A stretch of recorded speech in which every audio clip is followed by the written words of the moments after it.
Good morning. My name is Scott McLarty. I am the media coordinator for the Green Party of the United States. Welcome to our 2012 National Presidential Nominating Convention here in Baltimore. We're at the University of Baltimore right now. And we are about to begin a press conference featuring Green candidates running for the U.S. House and U.S. Senate. And before that gets underway, let me remind you that tomorrow is nomination day. We will kick off with a press conference for the presidential candidates. This will all take place at the Holiday Inn Inner Harbor in downtown Baltimore. The nomination day program will be in the Chesapeake Room on the first floor of the Holiday Inn, and the press conference will take place on the 12th floor in the Harbor 2 room. So we look forward to seeing you there.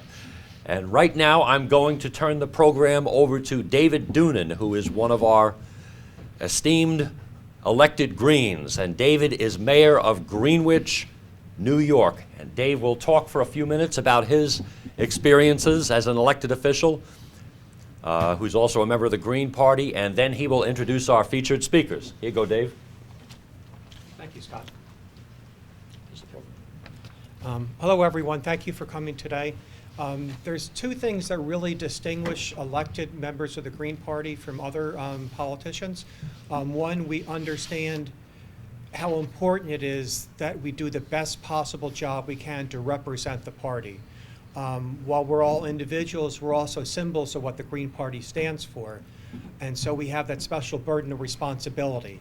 The second thing that really distinguishes elected members of the Green Party is our desire and understanding to really work with the community to get citizen participation involved as much as possible.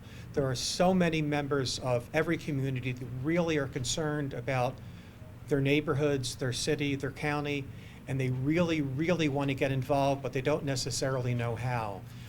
Greens understand that, and we try and open up the governmental process as much as possible. One really significant way that we've done that in Greenwich is we encouraged a number of citizens who were involved and interested in trying to build a safe community for children. We then worked with them to develop a non-for-profit, which is now working very closely with the village government. They've been able to develop and open up a community youth center oriented toward the electronic and performing arts. Within a few months, we have close to 100 members of the youth who are seriously involved with that. They have 6 or 7 state-of-the-art Macintosh computers, all loaded with Adobe Premiere. So we have a situation now where there are close to 100 youth who had no place to go, who were not interested in sports. These children and young adults are now beginning to shoot, edit, and produce their own digital videos. We have our own sound system for those interested in doing music, and the center is about to launch a web-based radio station, and they're fully prepared to apply for an FCC license for low-power community-based radio station. While this is sponsored by and paid for by the Village of Greenwich, it would not have happened without community support and involvement. This is the type of thing that Greens are really seriously interested in. One of our key values is called grassroots democracy. We really try and build that from the scratch. We understand how important that is. Our first speaker today is Ursula Rossum, a candidate for U.S. Congress from upstate New York, and typically I believe that's called Syracuse. Yep, Ursula? Great. Thanks everyone for being here. Ursula, here. Oh, sure. We just Want to stand in the center. Great. You don't have to pick up the mic. Just Okay. address everybody from there. Great. So I'm Ursula Rossum, a Green Party candidate for Congress in New York's 24th District. It's a tight race. It's been declared one of the top Democratic Party pickups in upstate New York, but we decided to run in this race because really we know that the Democrats and Republicans, they're unwilling to provide the solutions that we need to all the crises that we see today. And my campaign is going to be championing an economic bill of rights and also the Green New Deal to provide solutions to the jobs crisis and the climate crisis. So as in Congress, I would want to put forth a bill for zero carbon America by 2025.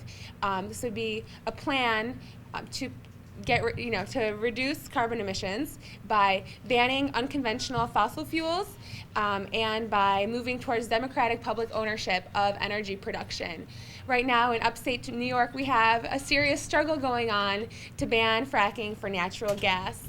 And we're using these kinds of fossil fuels because the energy companies, they just want more and more money, and they don't really care about our future. So what our campaign is saying is that we need to reclaim our collective future and really push policies that are going to give us more jobs, plentiful, dignified jobs, and that are going to guarantee stability for future generations. And so while I had the chance, I want to give a shout out to my friends with Marcellus Earth First that are currently blocking fracking operations in Pennsylvania forests. I'm a young person with $30,000 of student debt, and I know how that affects my life, the kinds of choices I make, the kinds of work that I look for.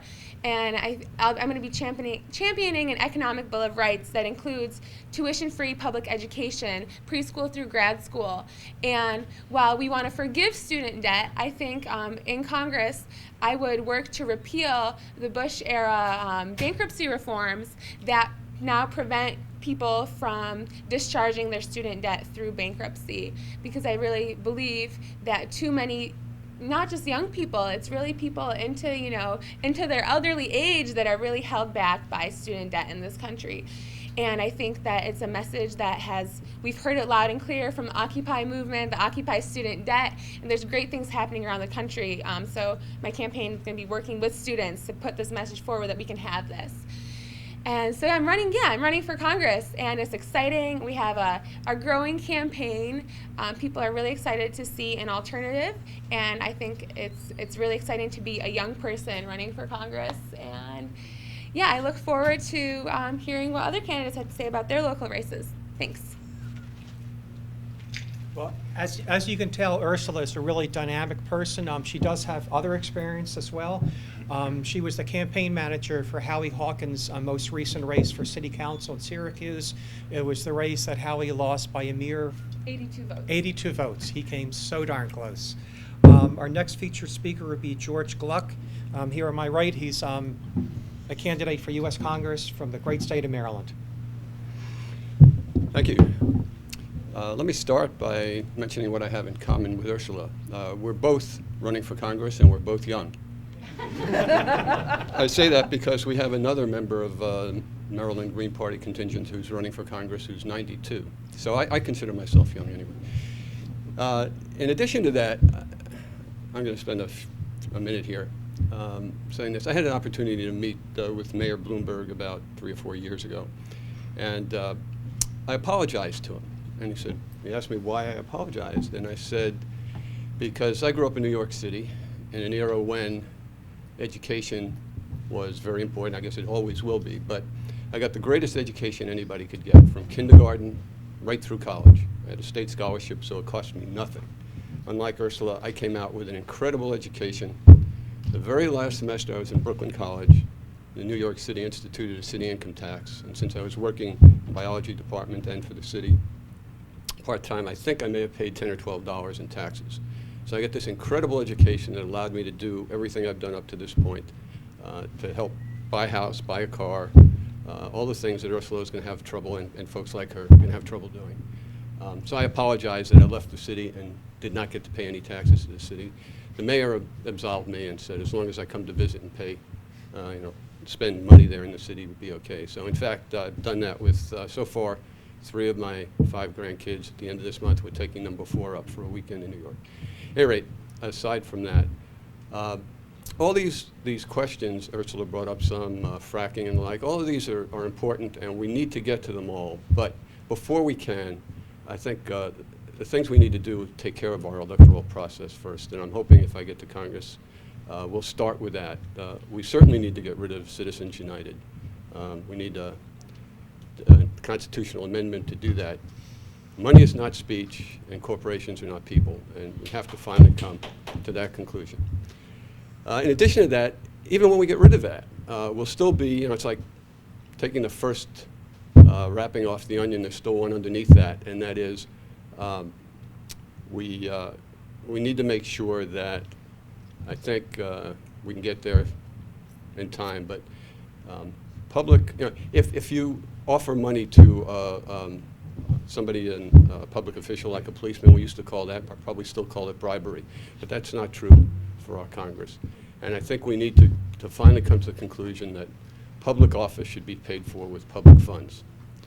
And finally, even with all that, I urge you to look at WisconsinWave.org. They recently started an appeal to look at the voting that took place during the last vote in Michigan, the recall vote, because there seemed to have been, as has been over the last decade, redshift. And we should all take a look at that site, WisconsinWave.org, maybe make a contribution to them if you can, so that they can in fact recount and see what really happened in Wisconsin. So I'll leave just saying that. That's the most important thing we need to do before we do anything else. And there are terribly many important things we need to do to go back to the way this country was when I grew up, when I was Ursula's age. Thank you, George.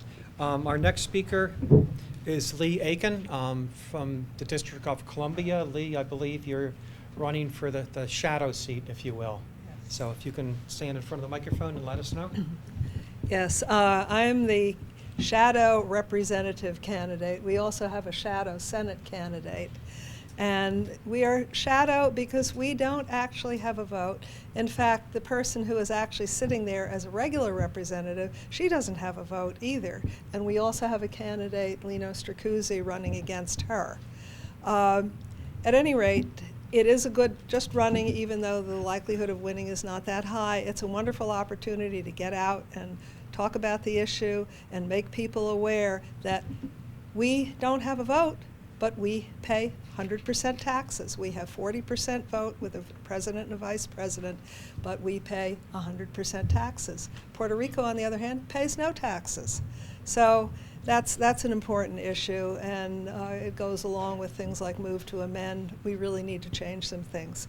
Now, I have been thinking about, for a long time, about some of the issues having to do with greenness and welfare and unemployment and things like that. 50 years ago, I took a course in ecology, and I realized it was going to be one of the critical issues of the age, and I have been following the green issues ever since then.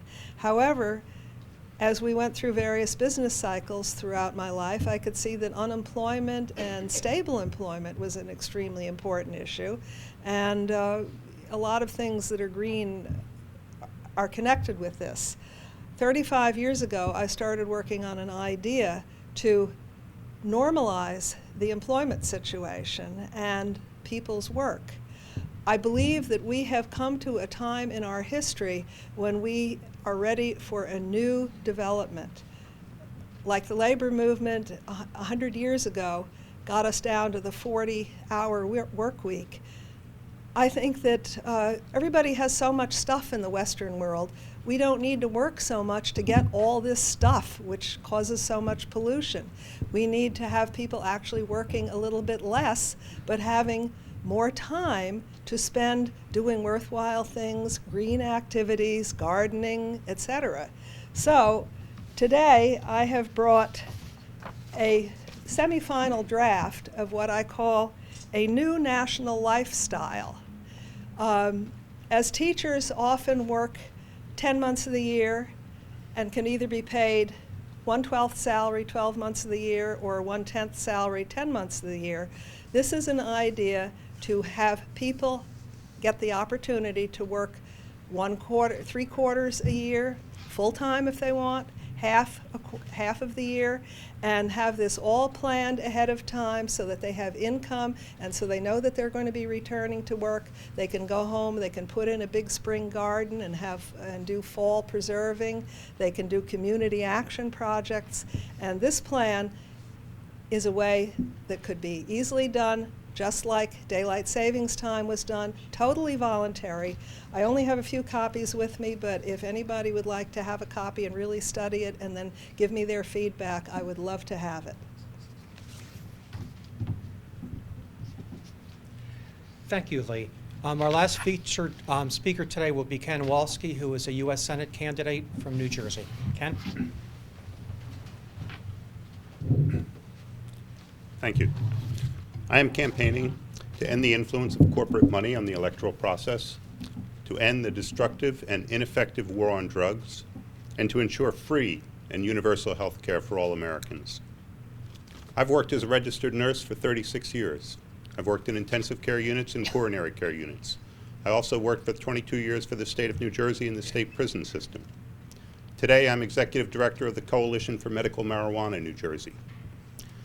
In the entire Congress, not a single senator is willing to support medical marijuana legislation, despite the fact that over 70% of Americans support access to medical marijuana. This is indicative of a great disconnect between elected officials and the American public. The political process in America is inherently corrupting by its influence and reliance on money. Politicians in America no longer represent the people of the United States. They represent their corporate donors, special interests, and financial donors. The Greens do not accept corporate donations. This is our strength, that we cannot be bought. We represent the people. We will not be a government of the corporations, by the corporations, and for the corporations. In Trenton, New Jersey, where I live, 25% of the people live in poverty. One of the few industries that is thriving is the prison industrial complex. When I started working in the state prison system in 1984, there were 8,000 inmates in the system. When I retired in 2006, there were 27,000 inmates in the system, and over 80% of those were black and Hispanic. The explosion of the prison population was a direct result of the war on drugs. We are making war on our own citizens in this country. The war on drugs is the most destructive policy this country has ever had. We are spending billions of dollars to stop drug use, and the result is that drugs are cheaper, drugs are more potent, and drugs are more available than ever. We are creating poverty, violence, and second-class citizenship in our inner cities, and we are making the drug problem worse, not better. A vote for me is a vote to end the destructive war on drugs. A vote for me is also a vote for free and universal health care for all Americans. Our current health care system focuses far too much on profit and not enough on outcomes. We are already paying enough money to provide free universal health care for all Americans. We're simply not getting it. We need to expand a Medicare-like program to all Americans, not just those over 65. Health care is a right, not some privilege for the wealthy or for someone who is lucky enough to get it through some accident of employment. America needs to focus on preventive medicine. We must stop our constant crisis management in health care, and we must focus on improved outcomes for all Americans, and we will be a better country and a healthier country for it. Together, we can bring about a government that is responsive to the needs of its citizens. Together, we can bring about a world that is no longer at war with itself. And together, we can bring about a world where health care is free and available to all Americans. Thank you very much.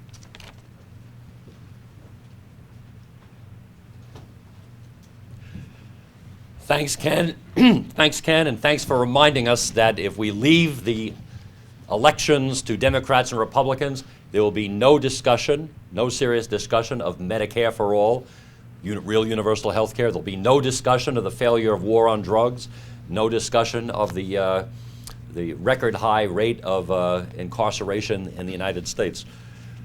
Now I would like to introduce the other candidates who are with us today. And my list here. David Collins is running for, actually, why don't you gather behind me? Why doesn't everybody gather behind me right now? David Collins is running for the U.S. Senate in Texas. Harley Mickelson is running for the U.S. Senate in Michigan. Rhett Smith is running for the U.S. House in Texas in the 14th Congressional District. And also a presidential candidate. And also your presidential candidate, that's true. Joe Galdo is running for the U.S. House in Virginia's 11th Congressional District. Jeff Russell is running for the U.S. Senate in Connecticut. Misha Luzoff is running for the U.S. House in Colorado, and I believe that's the 5th Congressional District. And I saved the D.C. candidates till last because you notice we have our D.C. Statehood Green Party banner behind us. We are fighting for statehood in the District of Columbia. And among the leaders in this fight are the D.C. Statehood Green candidates, Lino Stracuzzi, Natale Stracuzzi, what do you prefer? Natale Lino Stracuzzi. Okay. And you're running for the non-voting delegate position in the U.S. House of Representatives. That's currently occupied by Eleanor Holmes Norton. Yes. And Ann Wilcox is running for City Council in D.C. She was not able to be here at our state and local candidates press conference earlier this morning, so you are here now, and that's for the at-large seat. And David Schwartzman is running for Shadow Senate in D.C., and we met Lee a little bit earlier. So now we're going to open the program for questions, and all of the candidates who are with us can respond. Just be concise. Anybody have any questions? Yes. Can any of the candidates speak to have any of you been invited to debates or had a chance to engage, the Democratic or Republican candidate that you're opposing, or is it, mostly a grassroots effort at this point? Well, we're always grassroots, but if anybody has I think they've all participated in the candidates forums, but if anybody has a good story, anybody has a good account about participation, why don't you come up? I'll just say briefly. And identify yourself, yes. too. Ann Wilcox, running for City Council at Large in D.C. D.C. is one of those one-party towns when you have basically 80% Democratic registration. We have a fairly large Republican registration, and then the D.C. Statehood Greens have about 5,000 registered voters. And we are in many of the debates leading up to the primary, neighborhood associations, ward-level debates. But then as soon as as the primary is over, then they're don't run any longer, and so we very rarely get to engage with the Democratic candidates in debates after that. So then it's a matter of going out to community meetings and just making your voice heard. Thank you. Thanks. I wouldn't mind touching base on that. Identify yourself. Natale Stracuzzi with the Statehood Green Party. I could actually say that I've been involved with a couple forums with Ms. Norton, and I do claim victory. It is very rare that I do meet her at a forum because I have to say, mostly happens east of the river where I live. And I have to say, since I've moved to Southeast, the people there and the organizations are much more open to third-party candidates, and they're inclusive. And that's a good thing in some ways. And I do claim victory at the Ward 8 forum 2 years ago. And I also met her this year at the American Islamic Heritage Museum, where they had a forum that was called Last Minute to Come Out, and she was there, so it gave me another opportunity, which is a great point. But our candidates that are running against us, they don't want to debate us. They don't want to be part of the system, because basically if they are, they give us an opportunity to win. So we have to push harder and harder to make our issues known and let the media let us know about us and let us interview us so they do know, because we have big corruption in D.C. and it's all because of the corrupt money that's involved. And they're part of getting these people elected, because we have tons of people on the ballot. So I hope they are more open-minded third parties than the other candidates that are running. Thank you. Jeff? We've had a lot of official debates in Connecticut, and consistently our Green Party candidates, in spite of having support for participation, have been locked out consistently. And that's for federal office seekers, statewide office seekers, congressional office seekers, and local. The only participant in a debate that I know of has been Scott Deshaffee, who ran 2 years ago in our 2nd congressional district and did a wonderful job. He was an excellent debater. Go ahead. Stand up and Okay. right in that place. Ann Wilcox and I were initially running for the at-large seat. Ann won, but we had a chance to go out to a number of the major forums and debate along with the four Democrats and one Republican candidate. And a funny story is connected with Vincent Orange, who is now one of the at-large D.C. City Council people. And he was bragging about how his experience went back a number of years. I think, do you remember what year he said he, 98, no, 98 or 2004 or something like that. And when I got up and spoke, I said, you know, I'm very upset that there is a person here who was in office a long time, and he has not seen fit to make our deductions and exemptions the same as the federal, which is what they were when we got what's the word for it? When we were home rule in 1974, and we have fallen back so far on that, and I think it's outrageous that our city council has allowed that to happen. So when I sat down, he looked at me and he kind of bent over and he said, "What year did you say that was?" I said, 2005, that's when Catania introduced the bill to couple our rates, and you were there, and I would love to know how you voted. Sure. Thank you. George Gluck again. I'd like to give you a concrete example of the problem related to your question. Last time I ran for local office, I should mention Montgomery County. I ran for an at-large position, Montgomery County Council. Montgomery County has about 2/3 of the registered voters are Democrats.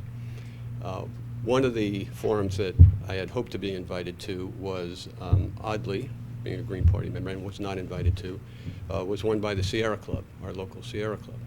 So I went to the president and said, "Doesn't it make sense to have a Green Party member be part of this?" And he said, "Well, you have no primary, so we're not going to invite you." I said, "Well, then after the primary is over, you'll have another one, won't you? And then I will be invited." And he said, "Of course, we'll think about that." Well, as was stated before, in Montgomery County, the Democratic primary is the election, more often than not. And so there was no further forum as far as Sierra Club was concerned. I will say I have been invited to one forum in the fall, in September, and assuming that we're successful in our petition drive, we'll find out hopefully before September, and then I will be attending that. Did you want to say something? Yeah, quickly. David Schwartzman, U.S. Senate in D.C. The underlying problem is not simply getting into debates, candidates forum, which attracts a limited number of people. It's the financing of the elections. The Wilson Building in D.C. houses the mayor and the city council, and I call it corporate occupied territory, because the weight of corporate money, big developers, is tremendous, and we do not, like the Green Party nationally, do not accept corporate donations. And that point has to be made very clear, and I think the public will respond given the corporate pollution of elections. And one other point, DC has been in the news now with the mayor possibly getting under indictment.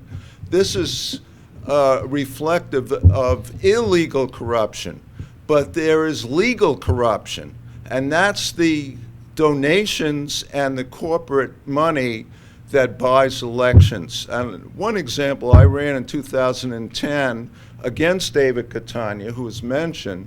He spent $500,000.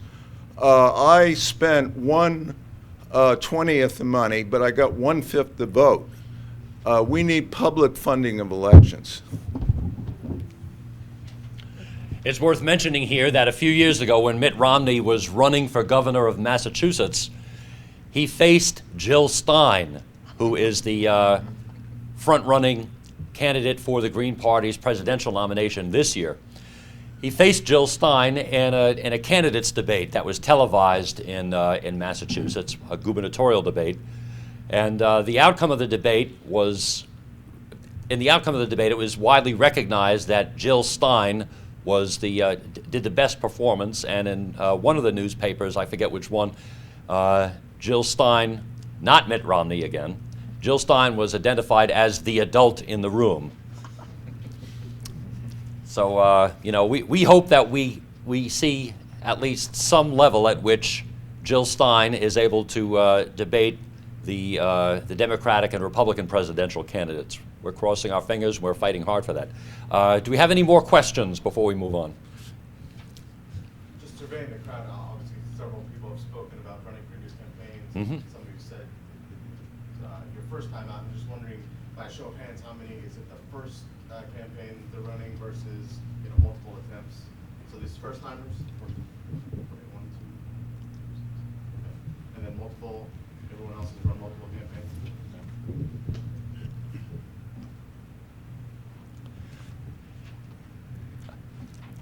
We'll take one more question if anybody has a question. And what I'd like to do is keep everybody up here. I'll get out of the way, so anybody wants to take some. Oh, did you have a question? Does anybody have anything to say about energy, solar energy? Solar energy, Jeff, then Dave, and then. You want to know? Okay. Okay. Please be brief and start off with Jeff. For the last approximately month, I've been living at the home of a friend who gave me space to work on my car. He has a passive solar house with solar photovoltaic and solar thermal collectors on the roof. And there's something really marvelous about taking a shower with solar heated hot water. It's wonderful. We are both amateur radio operators, so on an event called Amateur Radio Field Day, I operated an amateur radio transmitter powered by solar-charged batteries. And it all goes to show that it's possible. I've been driving Volkswagen diesels for a couple of decades because I was a motorcycle mechanic and I was disabled by exhaust gas fumes from a gasoline engine. And I'm very sensitive to gasoline vapors and gasoline exhaust. Diesel doesn't bother me as much. But for the last 3 diesel vehicles I've had, I have been blending vegetable oil, which is a form of stored solar energy, into my petroleum diesel fuel. And I actually got better performance. I got more horsepower and I got more miles per gallon. But the example of the house I'm staying at right now is that it's all possible. It can be done. The family also has a Ford Escort that's converted to battery power, which can be charged off the solar photovoltaic array, a hybrid car, and a lot of other energy-saving habits that, if adopted, would really help our planet, our economy, and all of the people here in the United States. Thank you. Dave? Well, thanks for that question. First, I'll announce that I'm giving a workshop on this issue at 2 o'clock. I'm an environmental scientist, newly retired from Howard University, and this is one of my main focus in my research.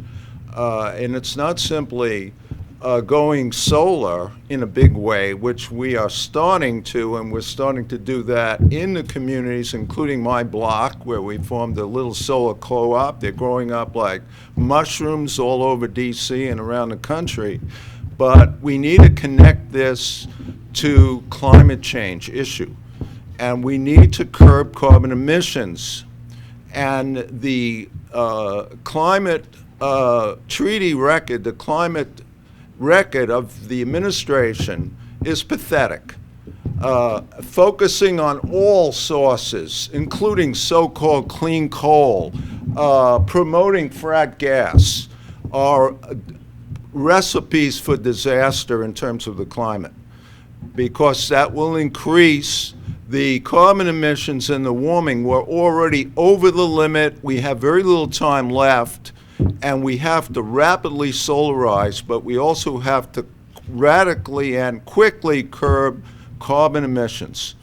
And so the two have to go together.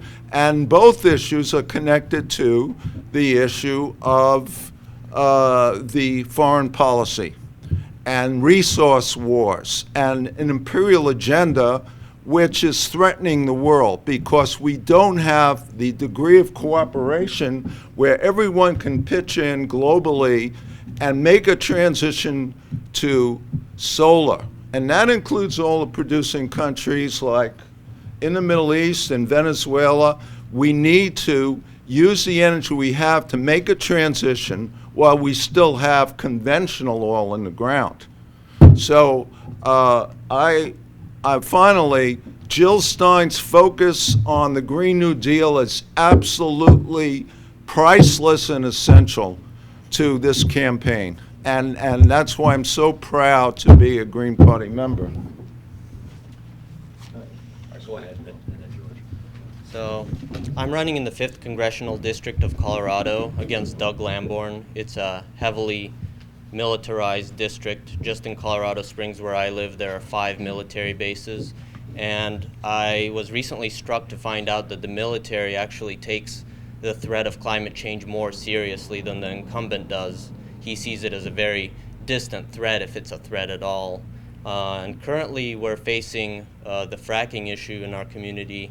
There's a lot of opposition to it, but the company Ultra, which already has a history of pretty serious disasters with this technique, is already permitted to start operations in Colorado Springs. I just left after a city council meeting about this issue. So I very much agree with the foregoing statement. I think that the price of burning fossil fuels and producing fossil fuels is underestimated, and if it was truly part of the price, if it was an internal cost, then all these fossil fuels would already stay in the ground.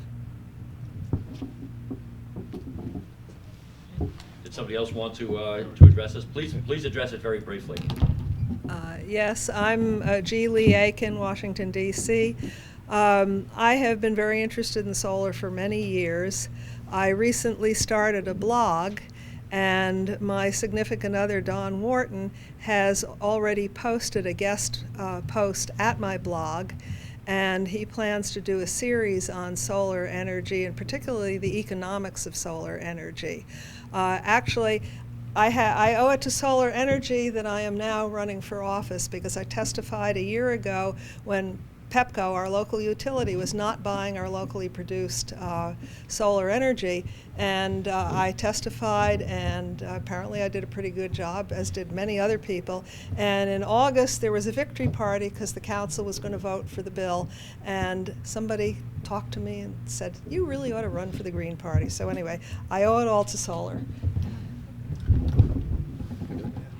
A quick one. I may be the only one on the panel here. My wife and I actually have solar panels on our roof.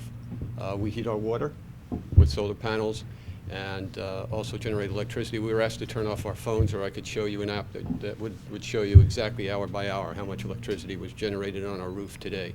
And if somebody wants to look at it later, I'll be happy to show it to you. When we put it up on the roof, the company that put it up said it is generating half the energy we use, including an electric car I intend to buy. So, and by the way, my wife and I both drive Priuses, which get close to 50 miles per gallon already. So as soon as mine dies, I will buy an electric car. I should also say, all of us here in Green Party, members in general, we try to hold our meetings where folks can reach them by public transportation. So we try to live a green life as much as possible, both individually and as a group. Okay, I'll just leave it at that. Go ahead, identify yourself. I'm David Collins. I'm running for U.S. Senate for the state of Texas. Houston, where I've spent nearly 40 years of my life, is considered an energy capital, a worldwide energy capital. But right now it is highly symbolic of fracking, deep water drilling, tar sands, mountaintop removal. These are 4 symptoms of the fact that the energy company's policy for the 21st century is a policy of desperation. We are digging deeper. We are having to scar the planet that much more. And it's hugely profitable for these companies. But I envision Houston becoming, in the 21st century, a capital for alternative energy, which of course includes solar as just part of the recipe. We are already involved in wind power initiatives all over the state of Texas. You had solar, wind, ocean thermal gradients, hydrogen power, and some members of the Harris County and Texas Green Parties have been advocating for a proposal to put solar collectors on the moon, far-fetched and Gingrich-ish as that may sound, but it would result in huge increases in the efficiency if you broadcast the energy collected on the moon back to the Earth through microwaves. And there is a display over in the Law Center that you can check out if you want to see that. It's not fancy multimedia, it's just a display board like a science fair project. But we can do this now with a fairly large investment, obviously, but with 1980s technology that is already proven. Look forward to talking to other folks about that. Natalia Stracuzzi, running for delegate to the U.S. House of Representatives for Statehood Green Party. I'd like to bring up that I think if you really look at things in solar in general, these are things that we need to start implementing at our building level when we have new construction going on, because these are where the real savings are going to start and come from, based on the fact that average people do not have the funds to do these type of scenarios. But if you have a project in place and you put together the solar plan to make buildings more cleaner energy efficient, to produce cleaner energy, less emissions and such, I think you're going to see everything grow better. Now, I am a realist, and I do understand that we're not done with fossil fuels, but we need to start investing in alternative energy, or we're going to deplete what's going on. Because the fact of the matter, like our body, what we put into it is what we get out of it. And if we don't think about it, it cannot change. So I hope that people do look at it. Solar is a way to change the earth and to make it better, but also just that we need to look at it in new construction-based type industries, because that's where the money's at, and that's where we can make the big changes right now in the bigger way. Thank you. Thanks, and I'd like to remind everyone that you're all invited to one of our future conventions when we hold our communal shower with solar heated hot water. I guess there are no further questions, but I would like to keep everybody up here right now so photographers can take some great pictures of our candidates running for the U.S. Senate and the U.S. House. And we look forward to seeing you tomorrow morning at our press conference, 9 a.m. at the Holiday Inn Inner Harbor in downtown Baltimore. Thanks.